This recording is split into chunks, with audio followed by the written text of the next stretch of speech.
ఈ డాక్యుమెంట్లో చెప్పమ్మా సార్ని అడగండి.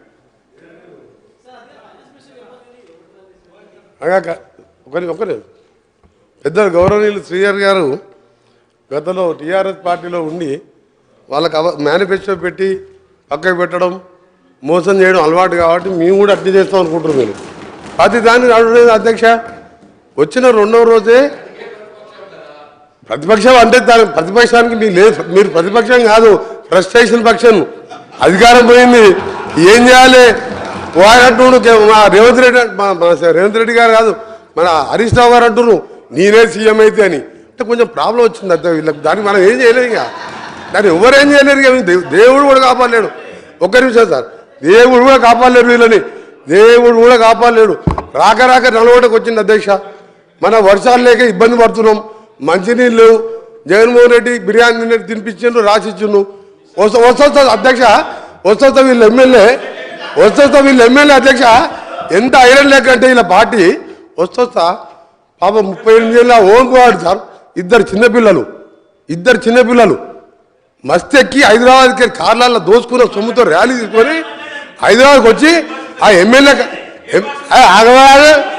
ఆగో చెప్తా మీ చరిత్ర సార్. కృష్ణానీలే సార్, 40 మంది లేక 40 మంది లేరు సార్ వీళ్ళకు. 40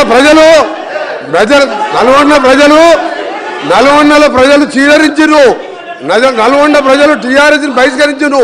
హైదరాబాద్కి వెళ్ళి రౌడీల కార్లు వేస్తే సార్ ఆ ఓంకువాడు చనిపోతే సార్, చనిపోయింది సార్. ఇద్దరు చిన్నపిల్లలు మన నేను లేకుంటే ఓంకువాడు చనిపోతే కనీసం మా జిల్లా ఉన్న ఏకైక ఎమ్మెల్యే కానీ కేటీఆర్ గారి ఆ కుటుంబాన్ని ఆదుకుంటామని అంటలేరు సార్.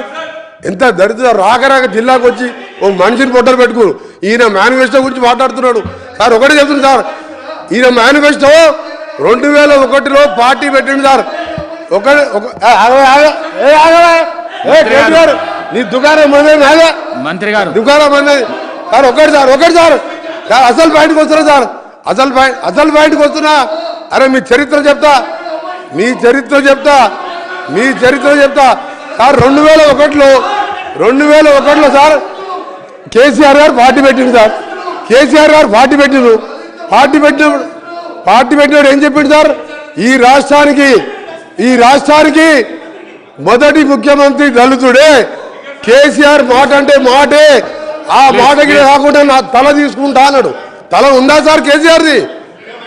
దళితుడు ముఖ్యమంత్రి చేసిన దళితుడు ప్రతిపక్ష నాయకుడు అయితే, అదే బట్టి విక్రమ్ దళితుడు ప్రతిపక్ష నాయకుడు అయితే ఆయన గడుకోసారి ఆ స్థానం చూడలేక 13 సార్ చాలా ఇంపార్టెంట్ సార్, ఇది చాలా ఇంపార్టెంట్.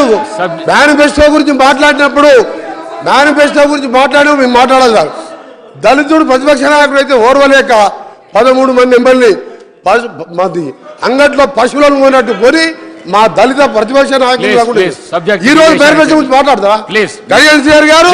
మేనిఫెస్టో టీఆర్ఎస్ పార్టీ నీ అబద్ధాల పార్టీ. మాకు చెప్పిన మేనిఫెస్టో 2 రోజులలో 2 అమలు చేసినాం, ఇంకా చేస్తాం, చెప్పని కూడా చేస్తాం. మీ దుకాణం బంద్ చేస్తాం. మీరు అనవసరంగా